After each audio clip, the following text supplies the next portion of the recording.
friend of us, a very close to us, a family. Not just a friend. Yeah, Manong! Can you tell me or tell us, is there any specific moment that you would like to share with us about, Owen?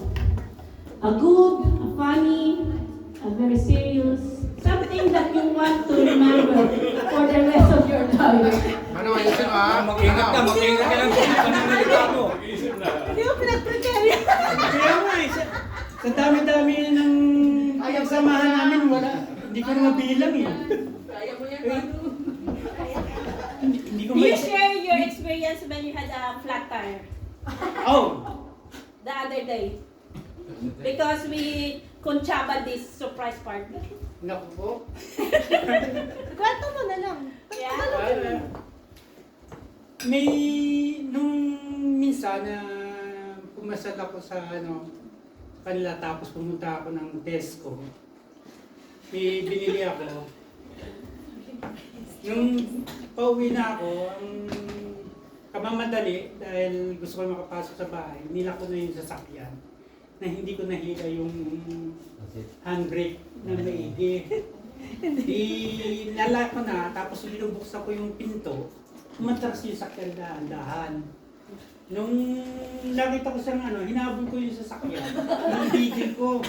Hindi ko siya mapigil. Ang ginawa ko para kasi mapunta sa kalsada, ikinalang ko yung paa ko.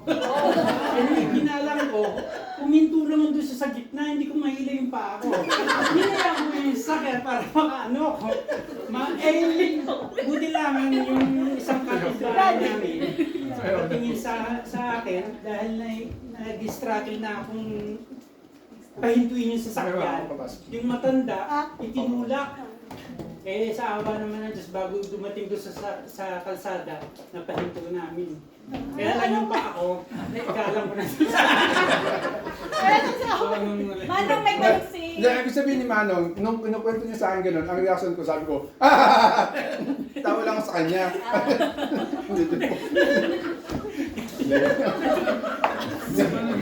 Anong palo? Ano Hindi, meron pa sa inyo kwento, sa Manong. kwento mo kay Owen? Sa ito Mahaba pa yun eh. Mahaba pa yun. Hindi may kwento. Okay, that's fine. That's a great story. Okay. Thank you. Nasaan daw ako na? Parang na-turn off. Sa ito nga sa akin. Hindi, joke. Turn off. Hindi, joke. Hello. Ayan na. Hello. How about you, brother Albert? Do you have a funny, real talk experience with Owen? I think I should be the one giving the, no? Kasi I remember. Yung pagkakama, yun nga eh. Hinigilang. Ano na yun, malayo na sa gilid. Happy birthday, Brother Owen. Thank you for inviting us in your special day. Ang problema, wala akong maisip eh. Sa kapusin ko.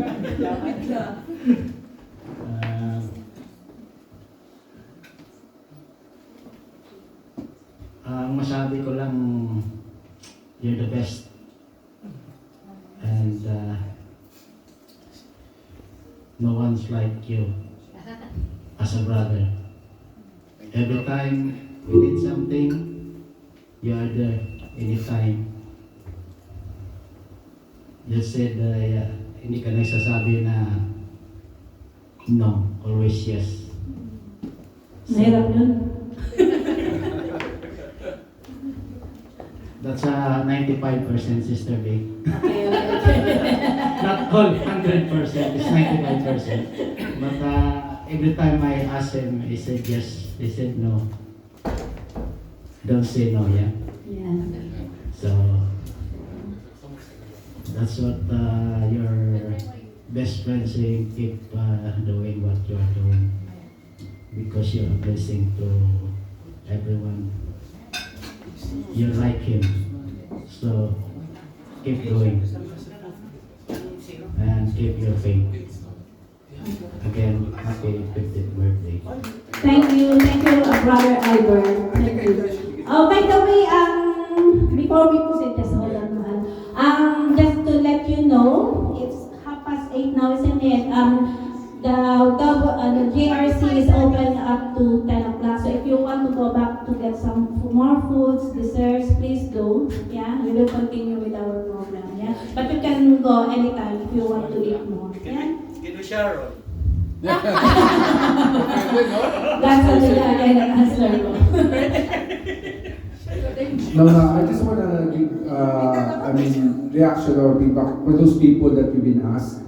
Kasi maybe they don't remember kung paano kami nagkakilala, kung paano nagsimula yung friendship o yung gano'n. Siguro ako, kasi ako yung taong, hindi ko nag-aangat ako ng matandaan ako kasi.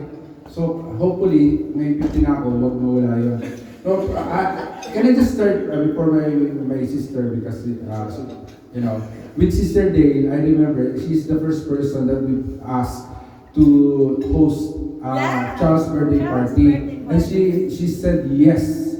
And hindi ko malilimutan how kind she is. That time she's really approachable, and you know talaga sabi ko bait naman hindi pa sister ang tawag natin kasi we're not in Christ. Sabi ko, yung mga ganung pagkakataon, that was 2004. Just imagine that.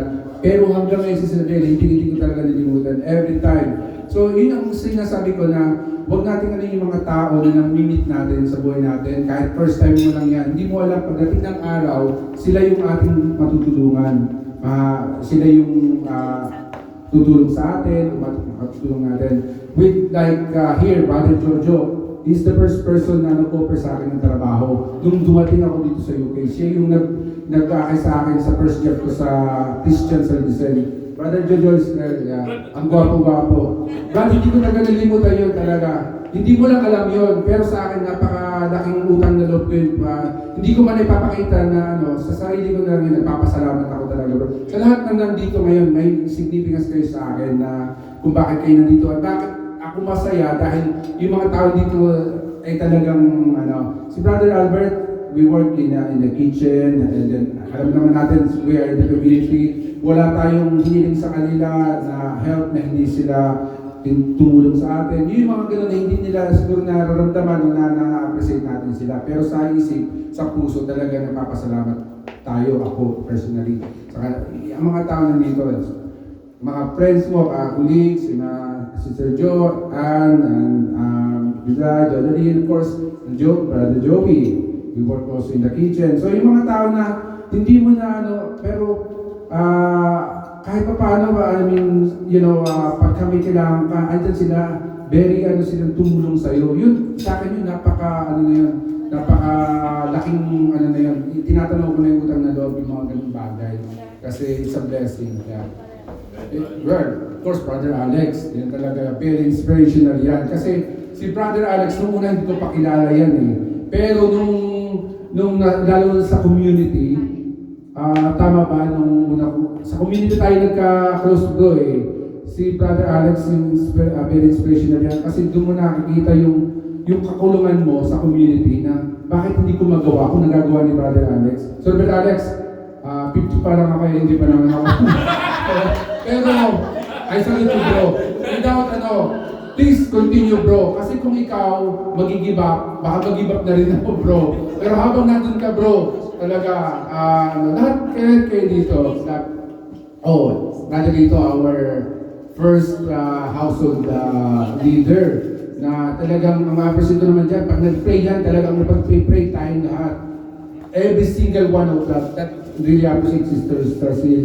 Yan yung hindi nila nararamdaman yun, pero sa isip ko, ako talaga, andun yung ito yung hinahanap ko na talagang they are there for us, praying na, Brother Robert and Sister Bell, andyan. Sila naman yung ating ka-household na willing din. Kita mo naman, pagka inas mo sila, they are really open eh. Parang hindi ka mahiya na mag-ask ng help sa kanila. And then sino pa? Sister Rina, of course.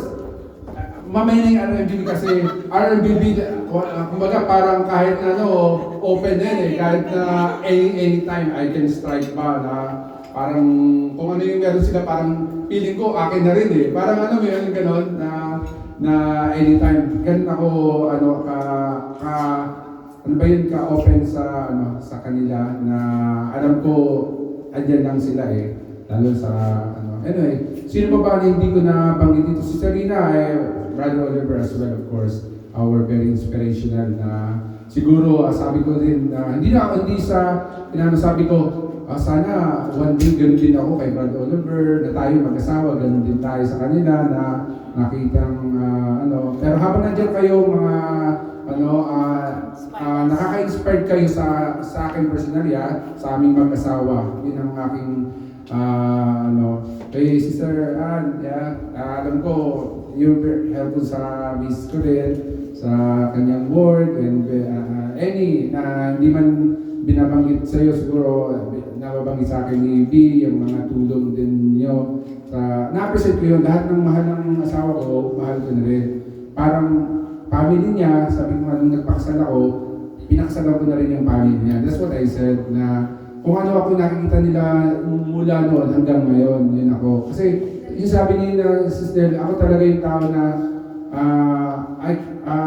gusto kong, marami akong gustong gawin pero may mga hadlang na ano, pero as much as possible, gusto kong tumulong pero kulang lang yung kakayahan ko, pero hanggat kaya ko at may tutulong ako, gagawin ko para sa ano.